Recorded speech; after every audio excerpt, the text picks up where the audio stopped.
We receive calls also on a regular basis where unfortunately one person is a victim of someone else harassing them or stalking them or bothering them, and they're looking for help from a lawyer. Here's the problem. Largely this is an issue that falls in the criminal arena as opposed to civil. Yes, you could bring a civil claim against the person who's harassing you, but first of all, it's not what we do. As serious injury lawyers, we help people who have suffered very significant injuries, almost always physical injuries.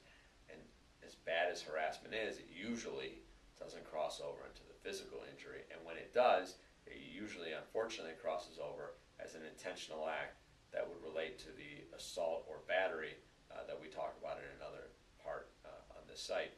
And you can look at that video as well. But what do you do if you're being harassed? The answer is, well, it's going to vary from city to city and place to place.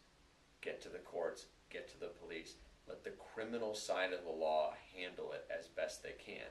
Obviously, you want to take every measure to stay safe, be smart, and not just rely on that criminal end of the law. But our legal system is broken down into two areas, the civil justice system and the criminal justice system.